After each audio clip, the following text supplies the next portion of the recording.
Welcome to the second part of our finale for our series, the Roman Empire and the Holy Land. We said in this video we're going to be looking at the statue from the dream of Nebuchadnezzar. And now we've got to the legs of iron, which have been connected with the Roman Empire. We did speak about the warning that the Bible gives us that no Bible prophecy is for private interpretation. But I don't think that's what we're doing, because we also know that the Bible tells us that God has given us teachers and prophets and pastors. So, we mustn't ignore, it would be foolish to, ignore what's been given to us. If people have been given wisdom and the ability to teach, we have to use that. So, we said that this has become like the strongest interpretation, with Babylon being connected with the head of gold, the Medes and the Persians for the chest and arms of silver, and the Greek Empire for the thighs of bronze, and then Rome with the legs of iron. And scholars have also wondered about these legs of iron, because around 395 CE, Rome split between the Western Empire and the Eastern Empire, so it became into two parts. So scholars have wondered, is that like the showing the accuracy of the vision, that the Roman Empire would split, and we see how there's two legs of iron. And then we were speaking about in the previous video the fall of Rome in 476 AD, but now that's just the western part of the empire. This is not really the end for Rome, because the Roman Empire, because we know that the Eastern Roman Empire, or the Byzantine Empire it's also known as, we're told that ended in 1453 AD. So the Roman Empire actually did continue with the eastern half, but did it really come to an end in 1453? We're going to speak about that in the in the video. So what we're going to do is we're going to use this vision, but remember we also were speaking about Daniel 7, that we're also using Daniel 7 with this Daniel chapter 2, because in Daniel chapter 7 we have this vision of four beasts, and that's what I was saying about thinking about what has been given to us and the teachings. Scholars have connected the four beasts from Daniel 7 with these four kingdoms in Daniel 2. So it speaks about a lion, a bear, a leopard, and then a terrifying creature that we don't know what it is. So the lion being connected with Babylon, the bear with Medo-Persia, the leopard with Greece, and then this terrifying creature with Rome. So let's read that out together. After that, in my vision at night I looked, and there before me was a fourth beast, terrifying and frightening and very powerful. It had large iron teeth. It crushed and devoured its victims, and trampled underfoot whatever was left. It was different from all the other beasts, and it had 10 horns. Now we're not going deep into the prophecy, trying to figure everything out, like the horns, the 10 horns and the single horn. We're saying that this is more just like an introduction, just introducing the book of Daniel.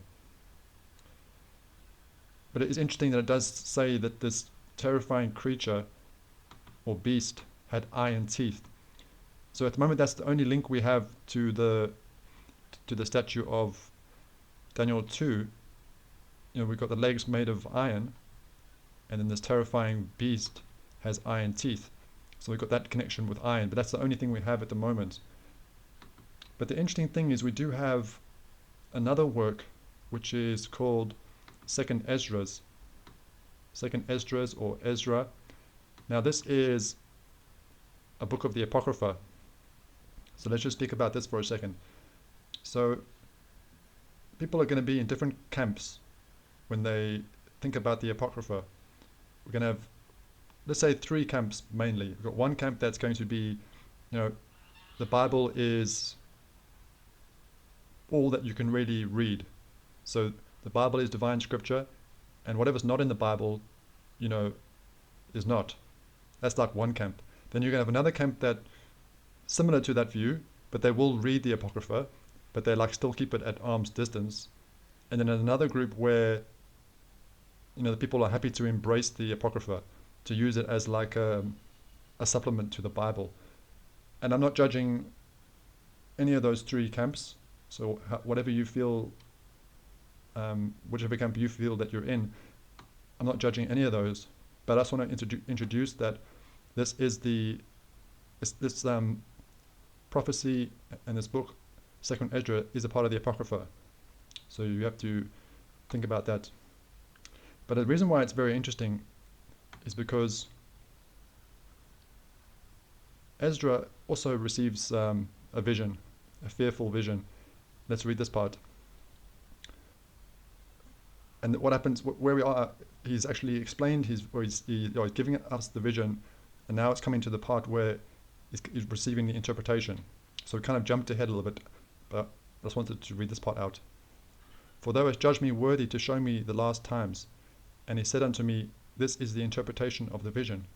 The eagle whom thou sawest come up from the sea is the kingdom which was seen in the vision of thy brother Daniel. So this is why it's interesting, because it's giving us a creature. Now we're getting an eagle. And if you remember the four beasts of Daniel from chapter 7, the fourth beast is not described. We don't actually get a beast or let's say a creature to go with it. It just says it's very terrifying and frightening and very powerful. But now in this this book of Second Esdras, we get given the eagle, and it says that this is what was seen by your brother Daniel. So it's connecting this with the books of Daniel, and it says, but it was not expounded unto him, therefore now I declare it unto thee. So it's saying that Daniel did see the fourth beast, but he didn't get a full vision. So that's why we don't have the creature named by in the work of Daniel. And if we just read this last part, behold, the days will come that there shall rise up a kingdom upon earth, and it shall be feared above all the kingdoms that were before it. So it's saying this fourth beast, which it's giving us as now as the eagle, is going to be feared above all the kingdoms that were before it. And now remember, we're connecting this with Rome, because you've got 1, 2, 3, 4. So the legs of iron are the fourth beast. And now from this work of the Apocrypha, Second Esdra, it's saying that it was it's saying it's an eagle that's being connected with this with the fourth beast. So very interesting, because does this make sense? Now, if we think about the Roman Empire, it's very famous for the eagle. Very famous for the eagle. So that's obviously going to be something that makes that link very strong. That scholars have connected the fourth kingdom from Daniel with Rome, and now this work of Second Esdra, is saying that the fourth beast, describing the fourth beast as an eagle. And we know Rome is very famous for the eagle, and we're going to explore that in this video. So I just wanted to recap something we've said in our series, that we can't ignore the Roman Empire, because it's very important for Bible prophecy. So I just want to read some of these verses, because we didn't actually read them in the series. So this is from the book of Matthew, speaking about the destruction of the temple and the signs of the end times. Let's read this part. Jesus left the temple and was walking away when his disciples came up to him to call his attention to its buildings. Do you see all these things? He asked. Truly I tell you, not one stone here will be left on another. Every one will be thrown down. So this is a prophecy being given by Jesus. And if we go to Luke, so Luke 21, it says, when you see Jerusalem being surrounded by armies, you will know that its desolation is near. So with hindsight, we know that it was the Roman Empire, it was the time of the Roman Empire that the Second Temple was destroyed in 70 AD, and the Romans would have surrounded Jerusalem. So we know that the prophecy was true and accurate.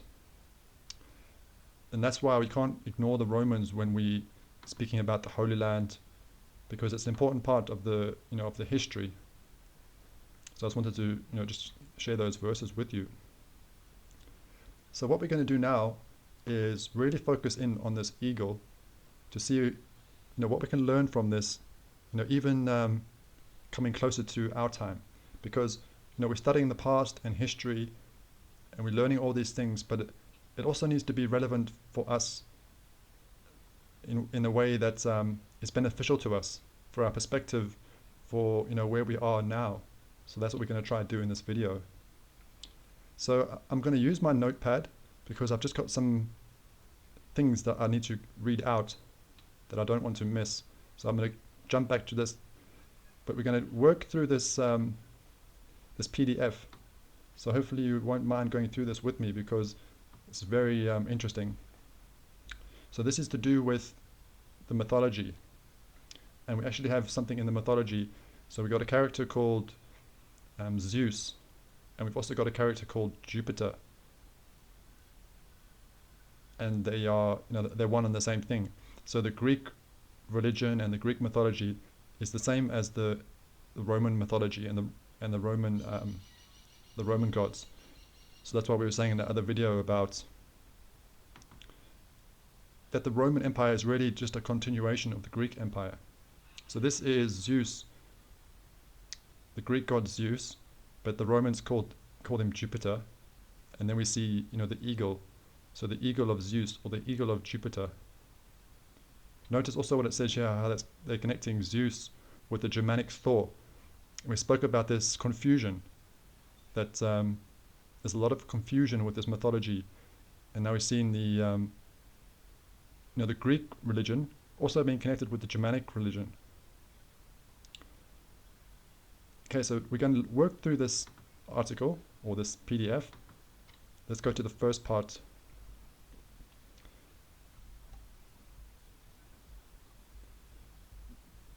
Okay, so it says the thunderbolt and the eagle, the armament and armor bearer of Jupiter.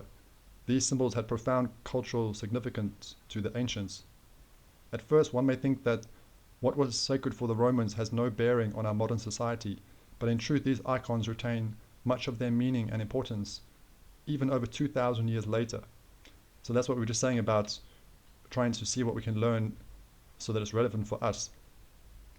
The Western world has been obsessed with and reverent towards ancient Rome since its fall, and consequently many different groups have associated themselves with the Latin city and its people, holding aloft its ideas and culture in an attempt to take up the legacy of the best and greatest power. So this is interesting how it's saying that there's like this obsession with Rome, and because different cultures and peoples have this obsession, it keeps Rome alive. So remember how we spoke about when did Western Rome fall? 476 AD, but then also the Eastern Empire fell in 1453 AD. But is it really the end? That's what we're going to speak about. Okay, let's just check these notes. I don't want to miss anything. Okay, let's just look at some of the characteristics of the eagle. So, it's considered one of the most honorable, one of the strongest of all the birds, has, one of the keenest sight or vision. So it's obviously, one of the most amazing of the, the raptors, very powerful.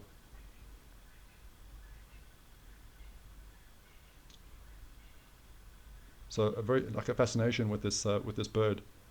So I'm just going to pick a few things out that are interesting that I wanted to share with you. But it is a very interesting read, this. Okay, let's go to the next one. Just going to jump down.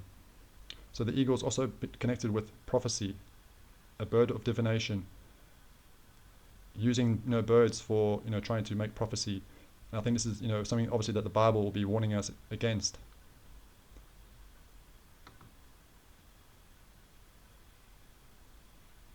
And this one go to page 10. It's a little bit tricky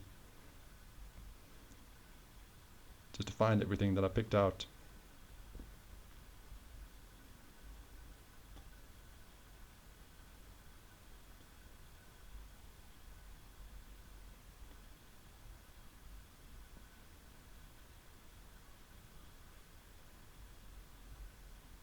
It's just about the, how powerful and, ferocious.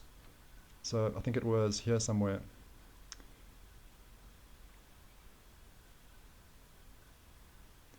So it says that where the eagle in and of itself is victory, the eagle and snake motif specifically symbolizes triumph of a force over an adversary. The harbinger of victory is not just making an appearance, he's tearing to pieces his opponent. So it's this, tearing to pieces. And there was another part, obviously that, the eagle is swift, it plunges and it tears into the snake with its talons and its beak and ferocity. Because if you think about just to go back to Daniel, how it describes this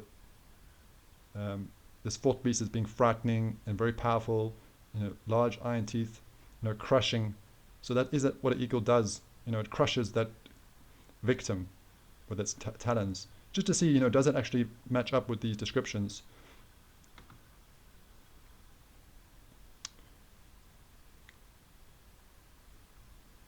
Okay, let's carry on. Now we're going to just see just how important was the eagle to the Romans.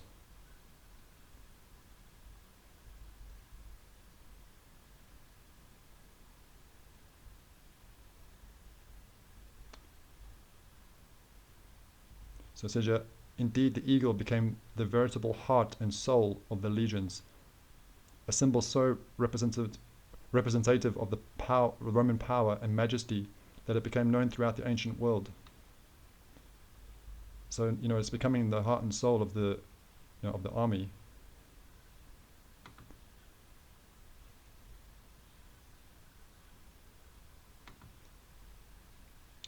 And it also speaks about them, the soldiers being willing to die, to die for this eagle. That's page 15. Hope this is not unbearable to go through this with me like this, but it is quite a long, it's 39 pages, so I just wanted to pick out some things that we could look at together.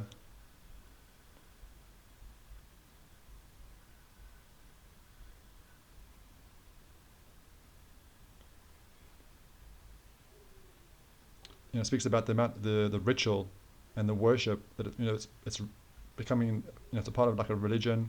It's absolute devotion to this eagle, and the devotion is so much that they're willing to die for it. Just can't find that part now, but I can put this in the description if you'd like to read this.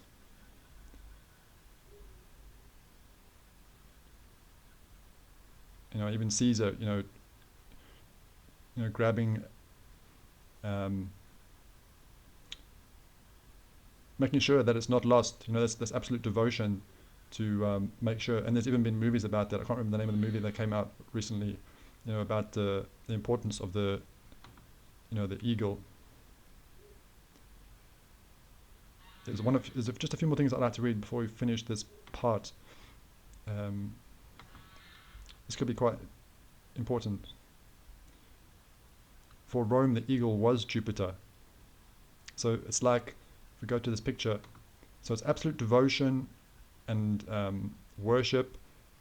And remember, this is being connected with the god. So Jupiter, let's get that picture. It's been connected with this worship of this god. So the eagle is now, what they're saying is like, they're bringing Jupiter or Zeus with them. That's what the eagle is representing. That that Zeus is with them. So it's become idolization. That's what I wanted to speak about, because the Bible warns us about, creating idols. So very, completely going against the teachings of the Bible and the warnings.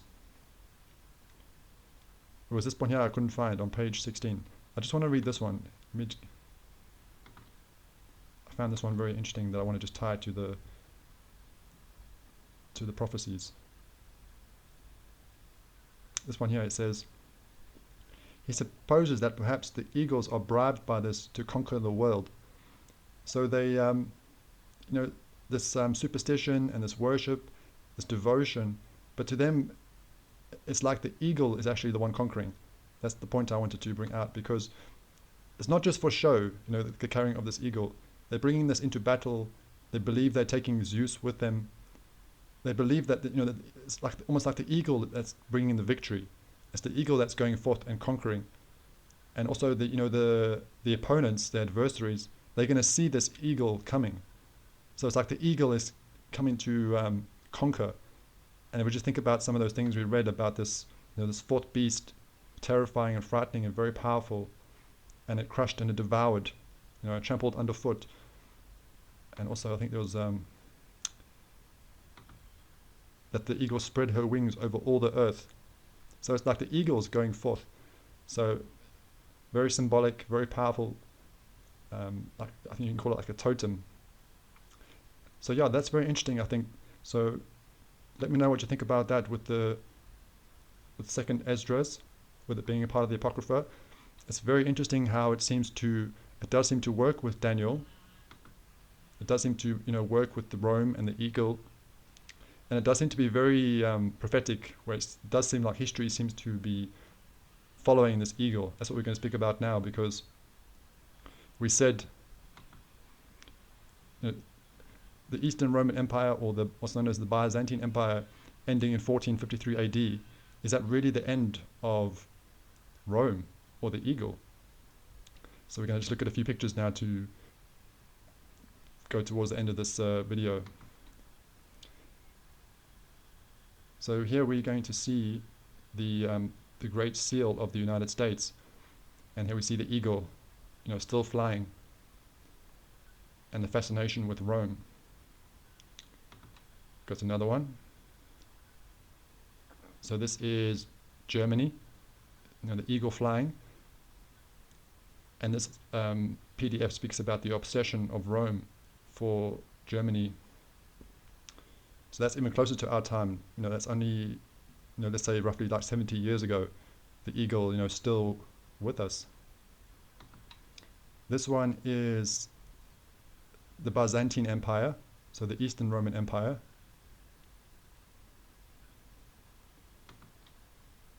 We spoke about this one. This is also the Eastern Roman Empire. You see the two eagles at the top. But we were speaking about this with our playlist. What do we know about Esau, Edom? Because there's a prophecy against Edom from the book of Obadiah, and it connects Esau with the eagle. And we also did a video inside this playlist speaking about, is there a connection between the Romans from Japheth and a mixture with Edom? So is Edom a part of this story with the eagle? So that was interesting if you would like to look at that.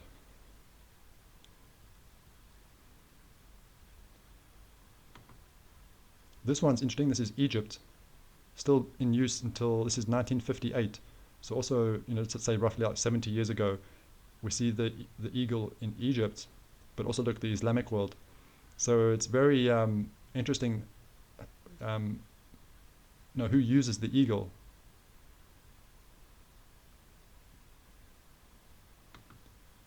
And this one is Russia, the Russian Federation.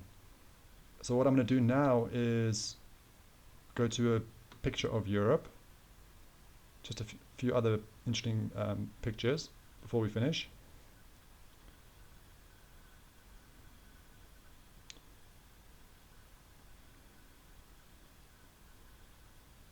Let's wait for it to load, just so we can see. It might be a bit small, but we can see the eagle in Europe. So we spoke about Russia. I think this one is Poland. I'm not going to guess the other countries in case I get them wrong. But you can see the eagle throughout Europe.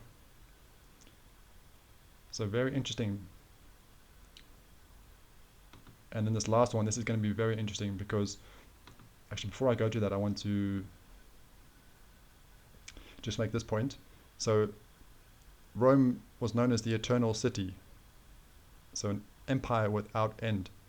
So it's very interesting because remember how we spoke about these cultures and these peoples, this fascination with Rome and wanting to emulate it and recreate it.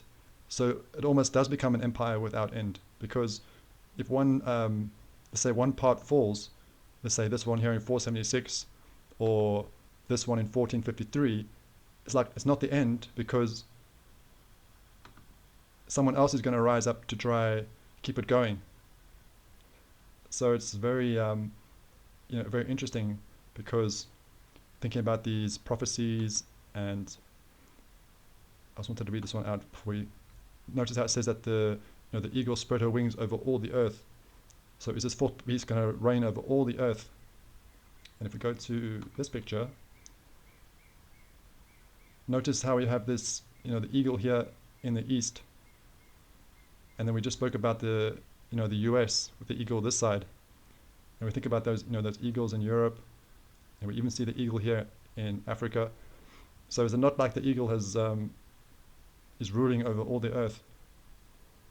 So yeah, I just wanted to share this with you, because it's like we're doing all the studying and we're learning this history, but we can see how it is actually important.